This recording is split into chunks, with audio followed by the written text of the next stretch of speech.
करेंगे, गुलामी की मानसिकता को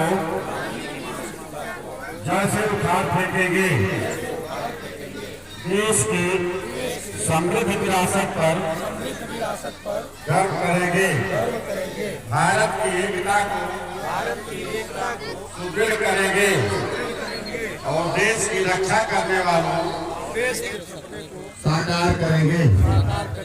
गुलामी की मानसिकता को जड़ से उखाड़ फेंकेंगे, देश की समृद्ध विरासत पर गर्व करेंगे, भारत की एकता को सुदृढ़ करेंगे और देश की रक्षा करने वालों का सम्मान करेंगे। अभी नहीं मिल पाया है, यह आंकड़ा होना चाहिए, शौचालय का यह आंकड़ा। हम शपथ लेते हैं कि भारत को 2047 तक आत्मनिर्भर और विकसित राष्ट्र बनाने के सपने को साकार करेंगे, गुलामी की मानसिकता को जड़ से उखाड़ फेंकेंगे, देश की समृद्ध विरासत पर। नमस्कार, मैं आनंद कुमार, आप देख रहे हैं पब्लिक लाइव न्यूज। जनपद गाजीपुर के सदात ब्लॉक के अंतर्गत हम पहुंच चुके हैं अकबरपुर ग्राम सभा में। विकसित भारत संकल्प यात्रा का यहाँ पे कार्यक्रम चलाया जा रहा है, जो सरकारी योजनाओं का लाभ गरीबों तक नहीं पहुंच पाता था। आज इसी कार्यक्रम में लगाए हुए हमारे ब्लॉक के अधिकारी और भारतीय जनता पार्टी के मुख्य अतिथि लोग यहाँ पे मौजूद हैं, जो दिखा रहे हैं कि कैसे गरीबों को, गरीब के घर तक उनकी समस्याएं दूर की जाती है। जैसे वृद्धा पेंशन हुआ, आवास हुआ और ये प्राइमरी स्कूल हुआ। इस तरह से योजनाओं को लेकर हर ग्राम प्रधान के यहाँ कार्यक्रम लगाया जा रहा है। आइए खबरें दिखा रहे हैं विस्तार से। मैं हूँ आनंद कुमार। सर, अपना परिचय दें। मेरा नाम शमशेर सिंह, मैं ग्राम विकास अधिकारी, ग्राम पंचायत अकबरपुर। विकसित भारत संकल्प यात्रा आपके ग्राम सभा में आया हुआ है। हाँ, इसका क्या उद्देश्य? इसका उद्देश्य यह है कि सरकार की तरफ से गरीब लोगों तक योजना पहुंच जाए, गरीब से गरीब लोगों तक योजना पहुंच जाए। आपके द्वारा कितने लोगों की शिकायतें नोट की गई है? हमारे द्वारा कम से कम 15-20 शिकायत नोट की गई है। किस तरह की शिकायतें थी? जिसमें ज्यादा से ज्यादा आवास की है। उनको क्या आश्वासन दिया गया आपके द्वारा?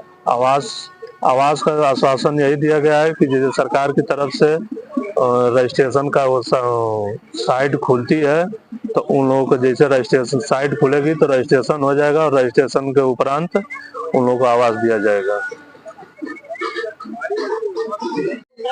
अपना परिचय दीजिएगा। जी, मैं सुमित यादव, ग्राम प्रधान प्रतिनिधि अकबरपुर। सुमित जी, आपके यहाँ विकसित भारत संकल्प यात्रा का कार्यक्रम संपन्न हुआ है। जी, कैसा कार्यक्रम था? विकसित भारत संकल्प यात्रा का कार्यक्रम था, जो भी हम लोगों को निर्देश मिला था, जिस टॉपिक पे काम करना था पूरा काम किए हैं। सभी विभाग के लोग आए थे, किसकी क्या समस्या है सबकी समस्याओं को सुना गया। हर विभाग के लोग संबंधित विभाग के सुने और उसका निराकरण निर्देश दिया गया था कि ग्राम पंचायत में, गाँव के बीच में, जहाँ पे सार्वजनिक स्थान पे आप जो है टेंटिंग वगैरह करवा के बढ़िया से व्यवस्था बना के संबंधित सभी अधिकारियों को बुलवा करके और गांव के लोगों को घर घर सूचित करके सबको यहाँ पे बुलवा करके, इसके बाद सभी लोगों को, जो भी अधिकारी यहाँ हैं, जैसे राजस्व विभाग के, स्वास्थ्य विभाग के, ब्लॉक से कर्मचारी, जो लोग भी यहाँ पे आए और सब जनता से रूबरू हो, फेस टू फेस बात करें और उन लोगों की समस्याओं को सुने, उनको योजनाओं की, जो भारत सरकार के द्वारा योजनाएं चल रही हैं, उनको समझाने का काम करें, ताकि ज्यादा से ज्यादा लोग लाभान्वित हों। अभी बहुत सी ऐसी योजनाएं हैं जिन्हें ग्रामीण स्तर पे लोग कम जानते हैं या कम पढ़े लिखे हैं, उनको समझाएंगे। स्वास्थ्य विभाग से आए हुए सीएमओ साहब भी समझाए हैं कि हमारे यहाँ ऐसी ऐसी योजनाएं चल रही हैं, जैसे कि क्षय रोग टीबी का चल रहा है, जिसको लगातार 15 दिन खांसी है और मुंह से बलगम में हल्का फुल्का ब्लड आ रहा है, वो अपना बलगम का जांच करवाएंगे और उनको मुफ्त में उनका इलाज होगा।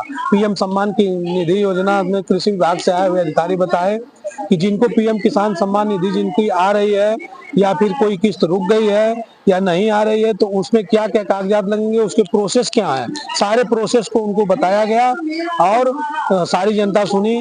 कुछ ऐसे भी लोग हैं जिनको अभी तक आवास नहीं मिला है, उनको बताया गया कि आपको आवास कैसे मिलेगा, उसका किस तरीके से फॉर्म भरा जाएगा। प्रधान सचिव से संपर्क बनाइए और आप आवास का फॉर्म जब भरा जाएगा तो भरवाइए, इसके बाद आपको आवास आवंटित किया जाएगा। यानी कि विभिन्न योजनाएं, जितनी भी योजनाएं सरकार के द्वारा चल रही हैं, कोई ऐसी योजना नहीं है जिसको कि यहाँ पे न बताया गया हो, सारी योजनाओं को बताया गया। आपके ग्राम सभा में कितने आवास बन चुके हैं? हमारे ग्राम सभा में आज तक कितने आवास बने हैं वो तो पूरा डाटा हमें नहीं मालूम है, लेकिन हमारे कार्यकाल में अब तक 16 आवास आवंटित थे, जिसमें 3 लोगों की मृत्यु हो गई, तो लगभग 13 लोगों का आवास बना हुआ है। कितने वृद्धा पेंशन आपके यहाँ बने? वृद्धा पेंशन का डाटा देखना होगा और वैसे हम इस समय 100-150 फॉर्म भरवा दिए हैं और भरवा के पिछली बार का 20-25 तो डलवाए थे, सूची में आ गया। डोंगल अभी जो गाजीपुर से लगता है वो नहीं लगा है, जैसे जो मुख्य विकास अधिकारी यहाँ से जो काम होता है उसमें वो नहीं हुआ है। कितना बन गया होगा?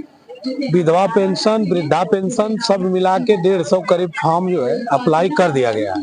जैसे ही हम और आपकी ग्राम सभा में पहुंचे हैं जी तो काफी एक चर्चा का विषय बना हुआ था, कुछ ऐसा कार्य था जो आजादी जी हाँ, हमारे नहीं हुआ था। ग्राम पंचायत में हमारे जो पूर्व प्रधान जी थे उन्होंने लगभग 20-25 साल लगातार वो प्रधान पद पे थे, परंतु आप यह बताते हुए मुझे बहुत खेद हो रहा है कि आजादी से अब तक हमारे ग्राम पंचायत में इंटरलॉकिंग के द्वारा रोड नहीं बना था। जो सीमेंटेड ईटा होता है उसके द्वारा रोड कोई नहीं बना था।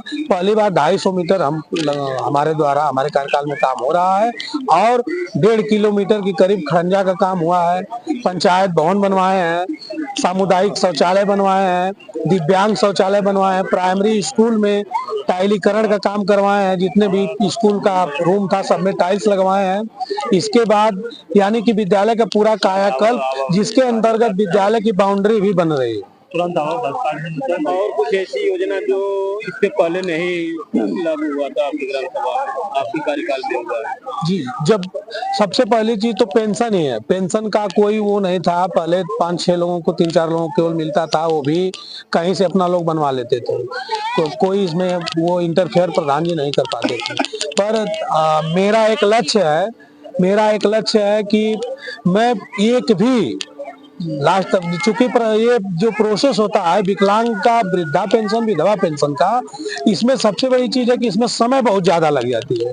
अब इस समय डिफिकल्ट हो गया है, थोड़ा सा फॉर्म भरिएगा तो उनके मोबाइल पे OTP जा रही है, तो हम लोग फॉर्म डायरेक्ट भर नहीं पा रहे हैं, उस व्यक्ति से भरवाना पड़ रहा है। अच्छा, फॉर्म भरवा के इसके बाद हम लोग अपने पास ले रहे हैं या फिर मोबाइल से OTP मंगवा करके किसी तरह भरवा रहे हैं, इसके बाद जमा कर रहे हैं सभी अधिकारियों से, हमारे सचिव महोदय जी का उस पर साइन, इसके बाद ब्लॉक पे वीडियो आपका जिनका भी करवाना है, इसके बाद सारे प्रोसेस से गुजरते हुए उस फॉर्म को फिलअप किया जा रहा है। अब मेरा लक्ष्य है कि मैं इस बीतते वर्ष तक जाते जाते, जो ये जनवरी से लास्ट तक जो आएगा दिसंबर में, पूरे ग्राम पंचायत में एक भी व्यक्ति ऐसा नहीं बचेगा कि जिसकी उम्र 60 साल से अधिक हो गई हो और पेंशन ना पाता हो। मेरा यह लक्ष्य। परंतु सबसे बड़ी समस्या यह है कि इन सब काम में समय बहुत ज्यादा लगता है और हम लोग चाहते हैं कि कितना जल्दी हो जाए। फॉर्म भरने के बाद 6-6 महीना लग जाता है, 1 साल तक लग जाता है, लेकिन व्यक्ति की पेंशन नहीं आती है। यह खेद का विषय है। अधिकारियों से जी, ब्लॉक के अधिकारियों से हम संतुष्ट हैं। प्रधान जी, आपकी ग्राम सभा में विकसित भारत संकल्प यात्रा का कार्यक्रम हुआ था, किस तरह का कार्यक्रम था? हमारे यहाँ जो यशस्वी प्रधानमंत्री माननीय नरेंद्र मोदी जी का जो भी सरकारी योजनाएं का लाभ गवर्नमेंट ने जनता में पहुँचाया, मैं उसको सुचारू रूप से जो भी लाभार्थी थे उनके जन जन तक पहुँचाया। किन किन योजनाओं के बारे में बताया गया? वृद्धा पेंशन, किसान निधि और इसके बाद जो है आवास, मुख्यमंत्री आवास, प्रधानमंत्री आवास। ग्रामवासियों को क्या संदेश देना चाहेंगे? मैं यही संदेश देना चाह रहा हूँ कि हमारे ग्रामवासी इस कार्यक्रम को सफल बनाने में हमारा बहुत ही सहयोग है। इसके लिए बहुत तहे दिल से धन्यवाद देता हूँ।